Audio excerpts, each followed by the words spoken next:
Hola a todas y todos, bienvenidas, bienvenidos. Mi nombre es Fabricio Lorusso. Este es el espacio en el canal del amigo Jesús Escobar Tovar y se titula la videocolumna de esta semana Lavorare meno, lavorare tutti, la última encíclica de Francisco.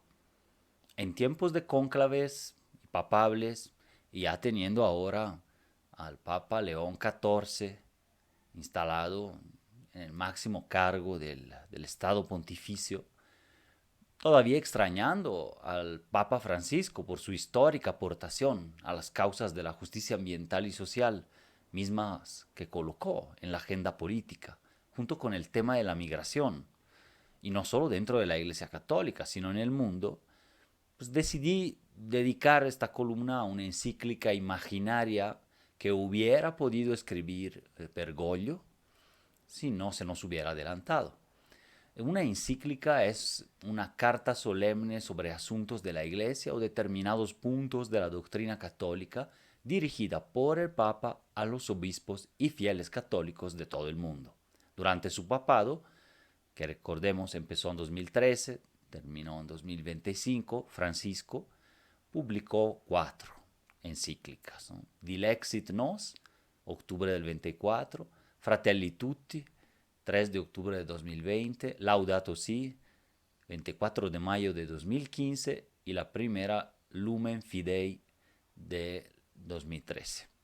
Siendo especialmente la de Fratelli Tutti y Laudato Si las más notorias, las más manifiesto del pensamiento del Papa Francisco y las más influyentes, en mi opinión, para tratar de marcarle un alto a la xenofobia y racismo, el tema de la migración, pero también al capitalismo rapaz en su fase suprema, neoliberal, financiera y desigual, que ha puesto y pone en riesgo el ecosistema, muchas especies, primeramente a la especie humana como tal. Y recordemos que también Francisco llega después de una especie de interinato, ¿no? De Benedicto XVI, después de la crisis del 2008-2009, la crisis de la gran recesión global, la crisis de las hipotecas subprime que empezó en Estados Unidos, también como fruto de ese capital especulativo financiero ya globalizado y totalmente desregulado, justo la falta de regulación permitió ese quiebre del sistema, ¿no? Financiero, bancario y de confianza también en la propia economía, que arrojó resultados después que siguen hasta la fecha y son de largo plazo, ¿no? No solo en la economía, sino en la ideología, en la política, con el nuevo auge de derechas, no solo ultra neoliberales, sino ultraconservadores, en lo político, en lo social, el trumpismo en Estados Unidos, pocos años después de esa gran crisis, capitalizó y sigue capitalizando ahora justo el descontento que causó la gran recesión, depresión también, a quien le dice otra vez, en 2008, 2009, 2010. Lavorare meno, lavorare tutti, que en italiano significa trabajar menos, trabajar todos y todas, es el título de una encíclica franciscana que hubiera podido ser, pero sobre todo es una consigna histórica del movimiento sindical y comunista. La lucha de clases y la revolución, con la toma del poder por parte del proletariado y la instauración de una sociedad primero socialista como paso para una sociedad comunista, fueron los objetivos finales, los objetivos maximalistas preconizados por Marx y Engels desde el siglo XIX, ¿no? Desde su manifiesto del Partido Comunista de 1848 en adelante.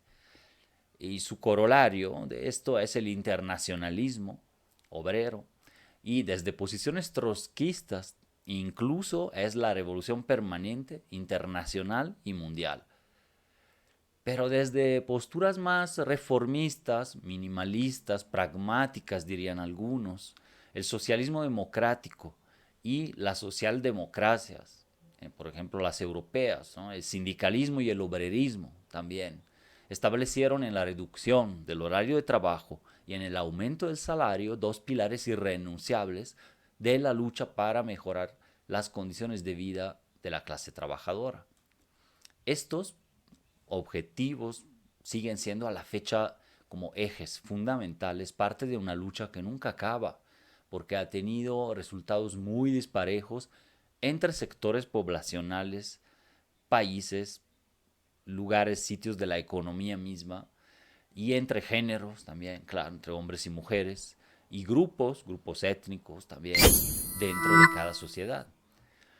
Y también porque ha cedido terreno ante las regresiones neoliberales, ¿no? Las embestidas neoconservadoras a los derechos laborales y a las falsas conciencias o trampas ideológicas del capital en el siglo XXI, ¿no? Entonces esos dos objetivos han sido atacados de forma ideológica como obsoletos, no, pues que hablemos todavía del salario, de la clase trabajadora, de la división en clases o del horario de trabajo, ¿no?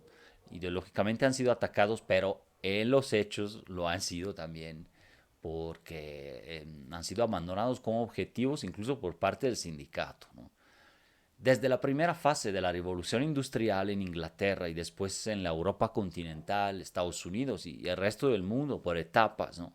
Hace como entre 300 y 400 años atrás, el logro paulatino de estos derechos objetivos mínimos laborales y humanistas, diría yo, ha sido conseguido mediante el ejercicio de la huelga, la ocupación de instalaciones productivas, las marchas y la presión mediática y política frente a brutales represiones de parte de las élites y los bloques de poder dominantes. Miles de trabajadores, trabajadoras han muerto con la esperanza de legarnos a sus hijos, nietos, condiciones de vida mejores, más allá de la subsistencia.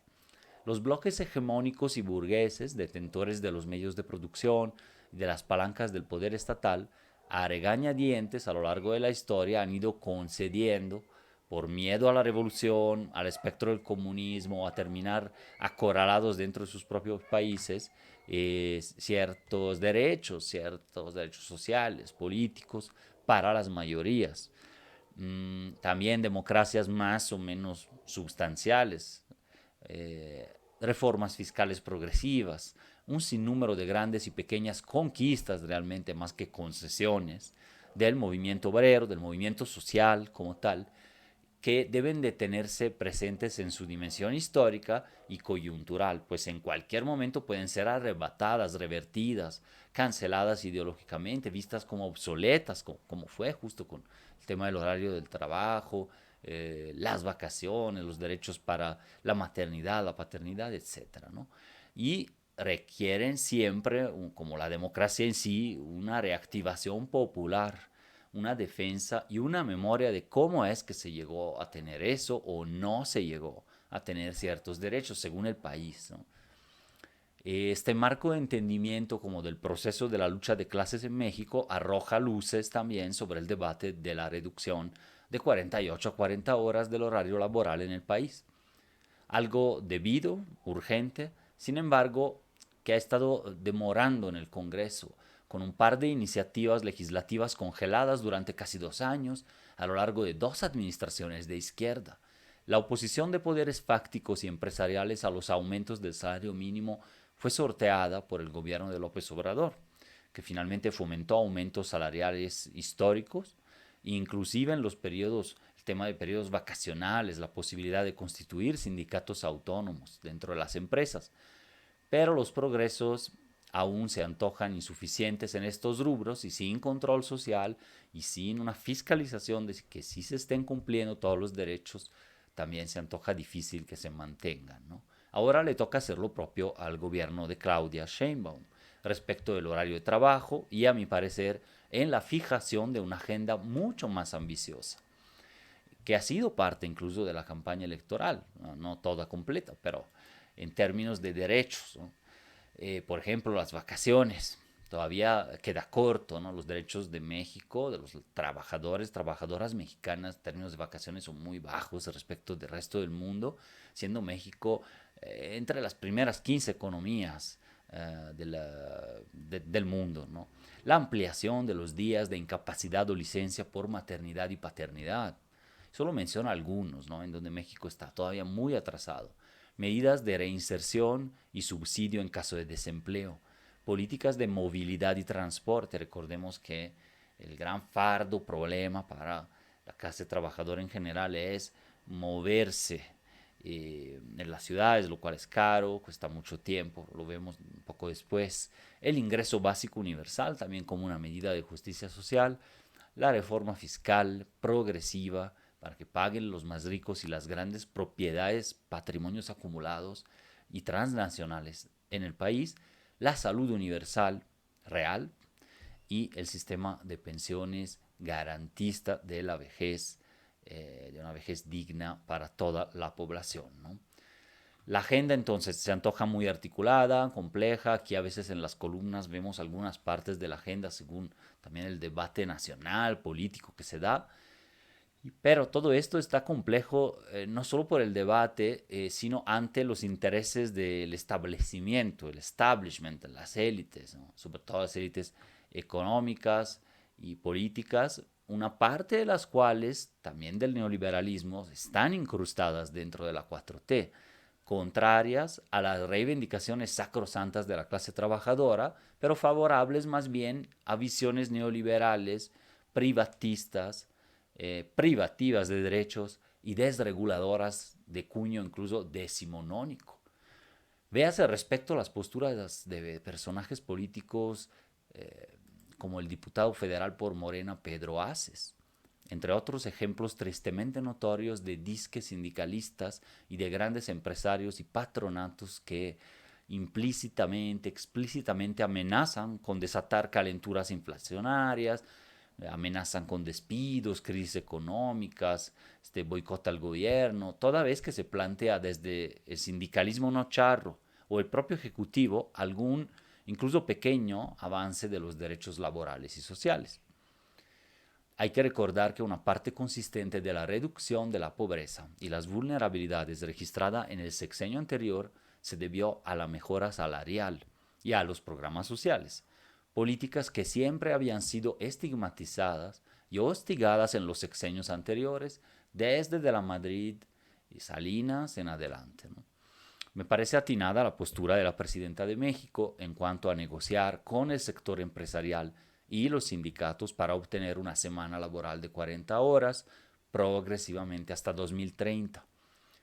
Aunque hay preocupaciones ahí, cabe destacar que los foros intersectoriales para hablar de este tema que ahora se vuelven a plantear ya habían sido llevados a cabo. Además de que ya hay reformas legislativas en el Congreso de las 40 horas, ¿no? Y que no bastaría con un simple acuerdo sindical, patronal, para garantizar la reducción del horario, sino que se necesitan reformas legales y hasta constitucionales para blindarlo. Se trata de una deuda de muy larga data que a la vez es fuente de desigualdad, pues hay sectores que ya funcionan con 40 horas o menos y otros que no cuentan con este, digamos así, privilegio, o en donde las horas extras no son consideradas ni son pagadas, ¿no? La falta de inspecciones y controles sobre el cumplimiento de las normas y los derechos en el mundo del trabajo es otro gran pendiente. Como sucede con los crímenes, los delitos, en donde no es tanto solo la falta de leyes y reglas, que a veces sí las hay, sino su continua banalización, relativización, negociación, entonces la impunidad como meollo del problema, ¿no? Entonces, la dilación de los efectos de una reforma de las 40 horas hasta el 2030 puede ser un compromiso pragmático y aceptable, pero debe asegurarse, fijarse legalmente y posiblemente acompañarse de otros aspectos importantes, o sea, no quedar a la negociación y ir más allá de las horas trabajadas para lograr otros derechos. O sea, sería deseable que estemos frente al inicio de un debate amplio sobre política industrial, que en parte ya ha habido, ¿no? Hay un plan de desarrollo, Plan México, pero también de política laboral, con una agenda completa de derechos que habían sido postergados y que hasta la fecha sigue interesando solamente a aquella parte de la población que tiene empleo formal y no a la mayoría que labora en la precariedad serializada, incluyendo ciertas plataformas, o en la informalidad normalizada. O sea, todo ese sector, que de hecho es la mayoría de las y los trabajadores en México, ni entran en esas discusiones de las pensiones, que las 40 horas, etcétera, porque están fuera del sistema, ni del sistema de salud incluso, ¿no? Bueno, está el IMSS Bienestar, que supuestamente los incluye, pero todavía hay una débil inversión en él para que sea eficaz como sistema único de salud o como sistema universal de salud, ¿no? El promedio anual de horas trabajadas por cada empleado entre los países de la OSDE, la Organización para la Cooperación y el Desarrollo Económico, de que México es parte, muestra que México encabeza la lista, o sea, más horas, con 2.226 horas cada año por trabajador, seguido por Costa Rica, 2.149 horas, y Chile, 1.963 horas, ¿no? Países europeos andan por ahí, Alemania, ¿no? 1.440 horas, Italia, 1.750 horas, ¿no? Comparándolo. Y se evidencia así el rezago en el caso mexicano, incluso a nivel latinoamericano, ¿no? Ni hablar además de las innumerables horas perdidas por las y los trabajadores cada día en ciudades grandes y medianas, pero no solo, en el transporte público o privado, ¿no? Lo que tiene costos sociales enormes, ensancha las brechas de desigualdad, la segregación social espacial de grupos de población trabajadora, entre quienes pueden, de hecho se discrimina entre quienes pueden tener vida propia fuera del trabajo y quienes viven solo en función de producir riqueza para alguien más. La falta de tiempo y la lucha por su reconquista del tiempo deben estar en el centro de la batalla, yo diría que no solo laboral, sino civilizatoria. Y bien lo sostiene la abogada Carla Escoffier, también que fue entrevistada por Jesús, aquí en el canal, y es autora del imprescindible País sin techo, ciudades, historias y luchas sobre la vivienda, ¿no? Un libro que es muy, muy aconsejable. Y también ella hace hincapié en el hecho de que esta privación sistemática del tiempo de quienes más trabajan redunda en la falta de tiempo, pero no solo para sus familias, para su vida, para la participación comunitaria, vecinal, social y política. Así se desmotiva y se desmoviliza a la clase trabajadora, que ya literalmente no tiene energías y tiempo para esparcimiento, sí, pero también para la vida, digamos así, política. Los factores económicos y sociales que lo han determinado en el tiempo, en la historia, son muchos. Es como también parcialmente una derrota de una clase social, ¿no? Trabajadora, a partir de la época neoliberal y para acá. Y son muchos factores y no se puede agotar aquí la exposición de toda la historia de por qué estamos como estamos, ¿no? Sin embargo, ciertos avances ya implementados hace décadas en la mayoría de los países deben y pueden conseguirse, como las 40 horas, que ya es algo antiguo, de hecho, ¿no? Ya sea desde arriba o desde abajo, es decir, por decisión gubernamental, porque hay un gobierno popular o de izquierda, o por movilización social, porque se logra pues con la protesta. Los altos beneficios de calidad de vida y salud, en términos de ganancia colectiva social, de felicidad social y entonces de reducción de la desigualdad a través de eso, y el hecho de que todas y todos podamos trabajar, incluso trabajar menos, todos y todas, bien podrían incluirse estos en una encíclica, ¿no? En unas tablas de la ley, no necesariamente divina, pero sí constitucional, que es la encíclica que no fue del Papa Francisco. Por ejemplo, en Italia, en donde tampoco el sistema es que brille por productividad y pujanza últimamente, ¿no?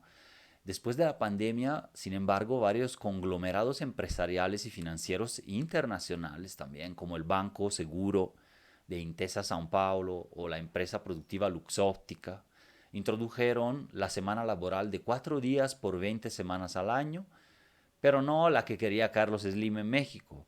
Es decir, que quería mantener las horas de trabajo, pero condensarlas en 4 días. Y entonces saturar esos 4 días, sino al contrario, como una forma de reducir globalmente el horario laborado, ¿no? Total. Entonces 4 días nada más, a lo mejor manteniendo si las 8 horas. Leonardo, multinacional, que es una empresa, ¿no? Con participación pública especializada en sectores aeroespacial, defensa, seguridad, y Lamborghini, ¿no? La de los coches de lujo, también estaban valorando esta opción, pasando de 35 horas a 32 horas laborales por semana. En el sector bancario ya se bajó de 37.5 horas a 37 horas semanales, pues las y los trabajadores de esta rama bancaria, entre muchas otras, claramente acaban cansándose demasiado, padecían burnout, ¿no? Se están quemados y eran mucho menos productivos. Y eso claro que le pasa a muchas ramas productivas, sobre todo los trabajos llamados trabajos duros, físicos, más algunos trabajos también de oficina, pero muy de alguna forma estresante, ¿no? Entonces pues simplemente no da para más. En Estados Unidos y Europa, a mediados del siglo XIX, se trabajaba a 1850, ¿no? 72 horas a la semana. En 1886, la huelga y revuelta, o sea, desde abajo, de empleados del High Market, creo que es Chicago, la jornada de 8 horas, lograron la jornada de 8 horas por 6 días. Y luego Henry Ford introduciría la semana de 40 horas en 1926. Y también la redistribución de ganancias o beneficios. En Italia lo anterior se logró 4 décadas después, por ahí de los años 60, 70, ¿no? Con el Estatuto de los Trabajadores de 1970, por ejemplo. Y en México teníamos entonces prácticamente un siglo de retraso en las horas, ¿no? Alemania avanzó más que todos, pues ahí dije ya se trabaja más o menos 1400 horas, aunque en todos los países el poder ideológico del neoliberalismo ha provocado un abandono de esta lucha y cierta cristalización del status quo, como que ya no avanza, ¿no? Ya no se reduce el horario de trabajo, el salario puede quedar igual y se conforma las personas con tener como que el favor que le hagan de darle un empleo, ¿no? Es ideológico, en realidad no necesariamente es así y no en todos los sectores, pero es lo que predominó justo para mantener mansa, digamos así, la clase trabajadora y las aspiraciones de las mayorías, ¿no? Entonces hubo cierta regresión, ¿no? A situaciones previas peores o bien una normalización del status quo. Bueno, ojalá y pronto veamos concretado el acuerdo y las disposiciones legales para las 40 horas en México y sobre todo para fijar más cambios estructurales y reabrir sin tanteos la agenda de los derechos del trabajo, la previdencia y el estado del bienestar en general. Así lo hubiera recomendado la última encíclica de Francisco. Pues muchísimas gracias por escuchar. Nos vemos en la siguiente. Un abrazo.